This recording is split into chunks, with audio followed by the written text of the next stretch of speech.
Hi, this is John Reed. You can't see me, but I'm here at Workday Rising, and I've got Lauren with Workday and an Evisort expert as well. How you doing? I'm good. How are you? Good. I'm here to reboot my next gen demo series, and I picked Evisort specifically because, well, frankly, it kicks ass. And document intelligence, I think, is a really, really important enterprise use case. And we're going to show you why right now. And so Lauren has a really cool scenario. And I got to warn the viewers, you might get a little bit of contract trauma when you see this screen here.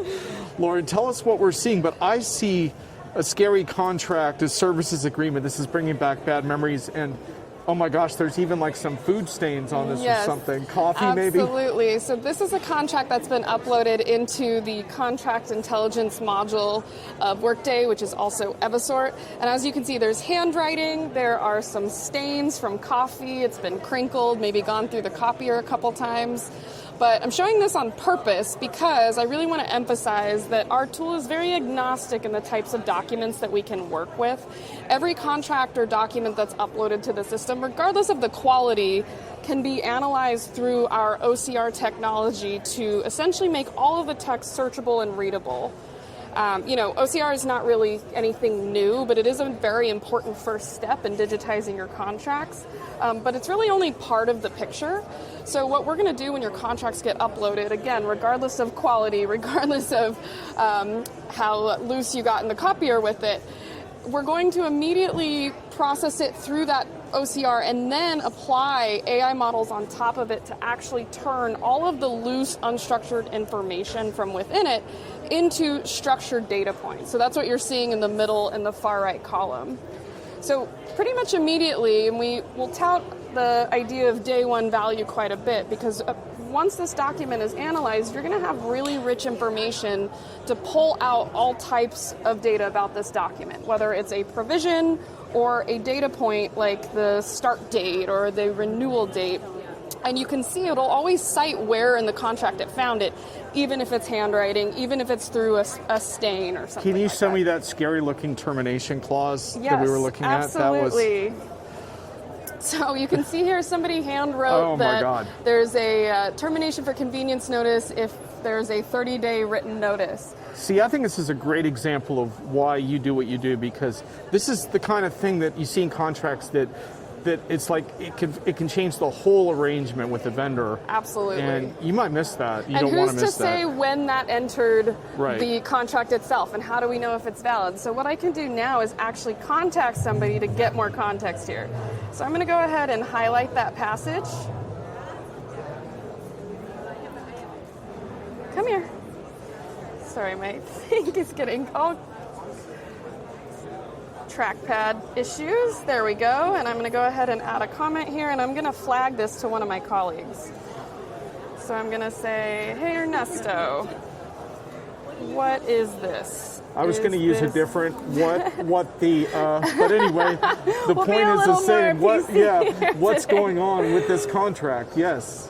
And now what I've done is essentially notified a colleague of mine that there's something worth flagging in this document. He's going to receive an email, and my comment is going to be captured in this conversation panel. So he can come in, he can talk to me, assure me that it's valid, that this is okay to be on this executed contract, and we can make whatever decisions we need, based off that. But it's all captured in one place, so I don't have to go outside of this to track down why that might exist. Right, and one of the real keys here is that you can't really run something like this through like a GPT type system and get this kind of result because of the context. So can you show us a little bit about that in terms of, like, you were telling me how you can literally train a model on a fly based on your own documentation? Yeah, so there's a couple ways that you can do that. If you wanted to teach the system how to recognize different types of language than what we're looking for out of the box, one of the ways you can do that is through a natural language model, forgive my trackpad, where you can highlight a new provision or a clause that we're not necessarily tracking out of the box, and you can tag it. We're going to give it a name. And we're going to tell the system to start looking for that type of language across every document we've uploaded. In case you missed it, Lauren entered partial shipments as the term, but anyway, it could be any type of term that you wanted to add. It could be any provision or any term within the document itself. And now I'm telling the system, hey, I need to know what other contracts might contain that type of language. So with one sample, I've kicked off a new model, and it's going to start looking for that across every other contract that gets uploaded. You will want more than one sample for a robust model, but it does start working with just one. You also, you're literally spinning up a small model on the fly that has only the customer's documents in it. Correct. Which is quite, I think, compelling from an accuracy standpoint for your model. Exactly. The other really cool thing you were showing me earlier was the way the semantic understanding can work, because in OCR, you might be able to program it to recognize a term, but we were talking about a force majeure example. Yes. Can you show us that? Yeah, so if you're only using an OCR tool to catalog and track the information in your documents, it's actually not going to be robust enough to capture everything that might exist for these different categories. So for example, I've just navigated to the force majeure clause that was identified in this document. You can see it doesn't actually mention the words force majeure anywhere.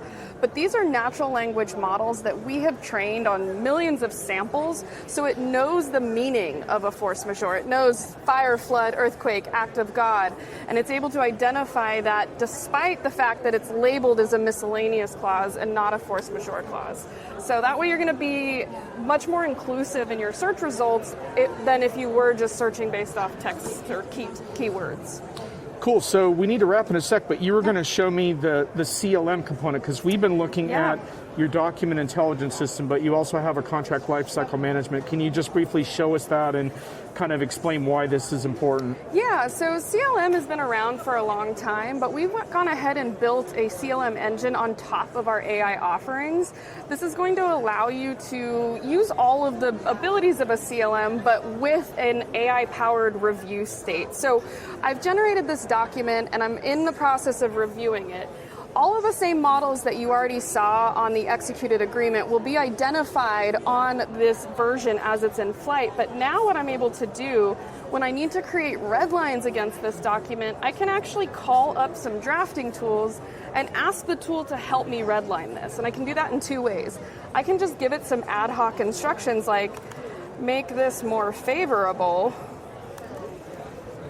something generic like that, and I can ask it to generate some edits to this actual provision that I've highlighted, and it'll give me some options here of what to choose from. Or if you already know how an assignment provision needs to read to be in line with your company's preferred state, you can actually store those variations and those instructions inside of the document in what we call a clause library. And I can ask it to generate off of those instructions instead of just my handwritten ones. So this will give me an even more refined red line that probably would be approved quicker by my team. And I can accept the edit, it'll throw it into the document itself, and I can move on with my review. Cool. Well, thanks a lot, Lauren. And this concludes my reboot of the Next Gen Tech series here at Workday Rising. And stay tuned for more. But this was really good to see this in action. Thank you. Yeah, thank you, John. Appreciate it.